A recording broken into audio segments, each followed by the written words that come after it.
एक बार की बात है। किसी गांव के मंदिर में एक साधु रहता था। गांव में सभी लोग उनका सम्मान करते थे। उसे अपने भक्तों से दान में तरह तरह के वस्त्र, उपहार, खाद्य सामग्री और पैसे मिलते थे। उन वस्त्रों को बेचकर साधु ने काफी धन जमा कर लिया था। साधु कभी किसी पर विश्वास नहीं करता था और हमेशा अपने धन की सुरक्षा के लिए चिंतित रहता था।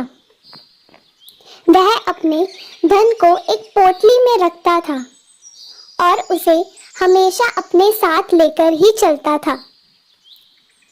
उसी गांव में एक ठग रहता था। बहुत दिनों से उसकी नजर साधु के धन पर थी। ठग हमेशा साधु का पीछा किया करता था, लेकिन साधु उस गठरी को कभी अपने से अलग नहीं होने देता। आखिरकार उस ठग ने एक छात्र का वेश धारण किया और उस साधु के पास गया।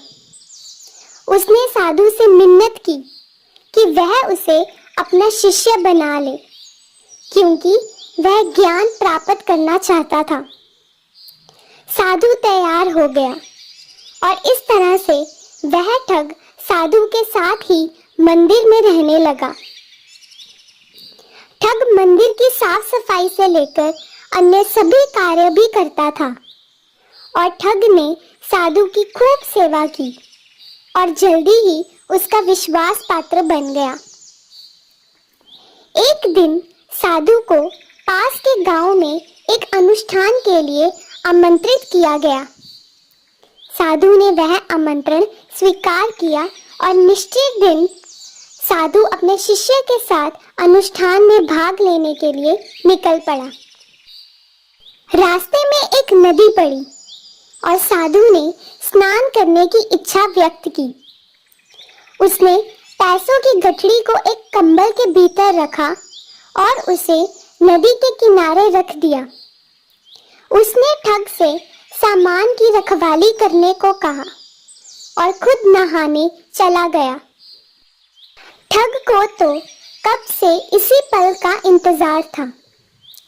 जैसे ही साधु नदी में डुबकी लगाने गया, वह रुपयों की गठरी लेकर भाग गया। इस कहानी से हमें यह शिक्षा मिलती है कि किसी अजनबी की चिकनी चुपड़ी बातों में आकर उस पर विश्वास नहीं करना चाहिए।